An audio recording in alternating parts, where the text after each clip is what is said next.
Hello दोस्तों, आज second poem लेकर आए हैं। इसका नाम है फायर एंड आइस। वो भी लिखी है आपके फेवरेट पोएट रॉबर्ट फ्रॉस्ट ने। क्लास 10th इंग्लिश का एक बड़ा ही खूबसूरत सा पोएम है। चलिए शुरू करते हैं। जिस प्रकार से इस पोएम में दो चीज़ों के बारे में बताया गया है, पहली है फायर और सेकंड है आइस। सो दोस्तों, स्टेंजा के थ्रू बात करते हैं। Some say the world will end in fire, some say in ice.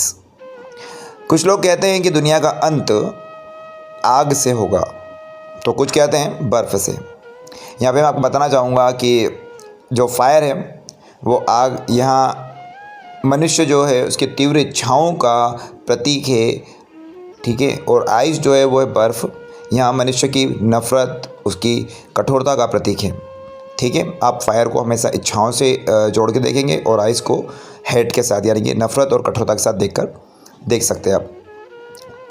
यहाँ कवि ये बताने की कोशिश कर रहा है कि अलग अलग लोगों की अलग अलग सुझाव है, अलग अलग राय है कि दुनिया का जो अंत है किस प्रकार से होगा। कुछ लोग मानते हैं कि दुनिया का के अंदर बहुत सारी इच्छाएं हैं, यानी कि फायर बोल रहे इसको फिलहाल, है ना, कि बहुत सारी इच्छाएं हैं और इस दुनिया को यही नष्ट कर देगी। जबकि कुछ लोग मानते हैं कि दुनिया सिर्फ नफ़रत यानी कि आइस से ही बर्बाद होगी। अलग अलग लोग हैं, अलग अलग राय है। स्टेंजा नंबर 2 दिया हुआ है। From what I have tested of desire I hold with those who favour fire. यहाँ पे भी स्टेंजा के थ्रू चलते हैं। जैसा मैंने इच्छाओं का एक्सपीरियंस किया है, मैं उन लोगों की राय से सहमत हूँ जो कहते हैं कि अग्नि के साथ इस दुनिया का अंत होगा। अब इसको एक सेकेंड देखें हम लोग, तो इस प्रकार से कहने की कोशिश की गई है कवि के द्वारा। उसने अपनी जीवन में इच्छाओं का अनुभव किया है। क्या किया उसने? टेस्ट किया अपने डिज़ायर को, और इसलिए वह मानता है कि दुनिया का अंत सबसे पहले तीव्र इच्छाओं के कारण हो सकता है। अब यहाँ पे कुछ टेस्टेड का मतलब होता है, यहाँ पे एक्सपीरियंस बताया गया है।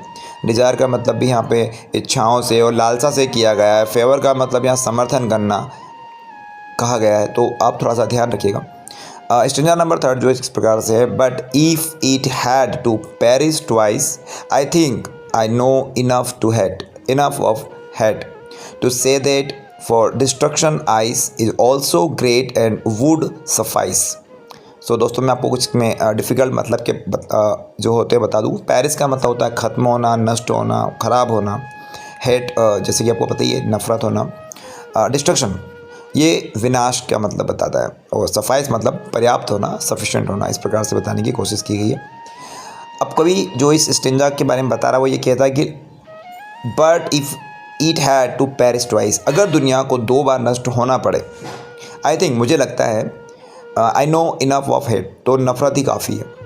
तो मैं सोचता हूँ कि नफ़रत काफ़ी है।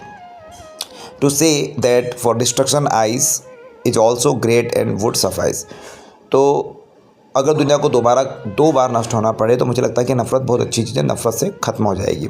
और मैं कह सकता हूँ कि विनाश के लिए बर्फ़ भी उत्तम है। बर्फ़ मतलब वही नफ़रत, और पर्याप्त भी है, ठीक है। अब कवि यहाँ कहता है कि अगर दुनिया को अंत 2 बार हो तो वह मानता है कि नफ़रत भी इसे बर्बाद करने के लिए बहुत है। आग का मतलब तो इच्छा बताया गया है, यानी कि डिज़ायर, और बर्फ़ मतलब आइस का मतलब बताया गया है यहाँ पे हमको हेट। दोनों ही दुनिया को नष्ट करने के लिए क्षमता रखते हैं। तो रॉबर्ट फ्रॉस्ट ने फायर और आइस कविता में मानव के अंदर जो छिपा हुआ एक्सपीरियंस है, छिपी हुई जो फीलिंग है, विनाशकारी प्रभाव की ओर इशारा किया है। तो दोस्तों, का अच्छी लगी हो, सुनने में मज़ा आया हो, समझ में आया हो, तो लाइक, शेयर और सब्सक्राइब कर दीजिएगा। शुक्रिया।